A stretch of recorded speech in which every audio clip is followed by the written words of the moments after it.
রাজনৈতিক আশ্রয়ে কোনো চাঁদাবাজি না করা এবং কঠোর আইনি ব্যবস্থার হুঁশিয়ারি খন্দকার মুক্তাদিরের। বিস্তারিত দেখুন প্রতিবেদনে। ত্রয়োদশ জাতীয় সংসদ নির্বাচনকে সামনে রেখে সরগরম সিলেটের নির্বাচনী মাঠ।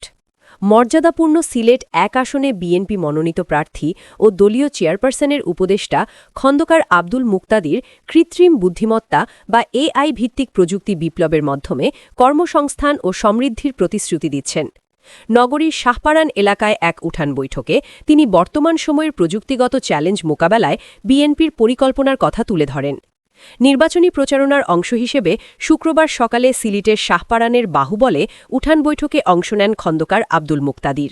এ সময় তিনি তরুণ প্রজন্মকে তথ্য প্রযুক্তিতে দক্ষ করে তোলার ওপর গুরুত্বারোপ করেন। তিনি বলেন, সীমিত সুযোগ ও সঠিক নির্দেশনার অভাবে সিলেটের মেধাবী তরুণরা পিছিয়ে পড়ছে। এখন সময় তথ্য প্রযুক্তির। আর্টিফিশিয়াল ইন্টেলিজেন্সকে কাজে লাগিয়ে তরুণরা দুনিয়া বদলে দিচ্ছে। ইনশাআল্লাহ আগামী নির্বাচনে বিজয়ী হয়ে বিএনপি প্রযুক্তি খাতকে ঢেলে সাজাবে। সিলেটে আইটি পার্কের নামে যে ভুতুড়ে স্থাপনা করা হয়েছে সেটিকে আমরা আইটি ইন্ডাস্ট্রির মূল কেন্দ্রে পরিণত করব। এর আগে বৃহস্পতিবার রাতে নগরীর বাগবাড়ি ও পীর মহল্লায় পৃথক দুটি উঠান বৈঠকে অংশ নেন তিনি।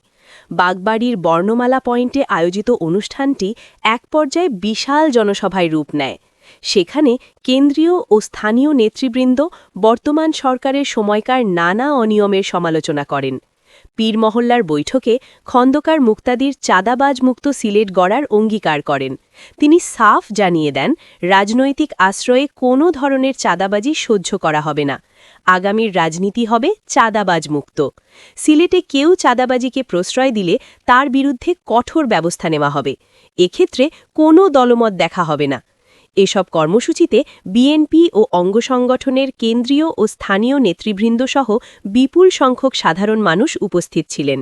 নির্বাচনী মাঠে প্রযুক্তি এবং উন্নয়নের এমন প্রতিশ্রুতি ভোটারদের মধ্যে নতুন করে আশার আলো জাগাচ্ছে।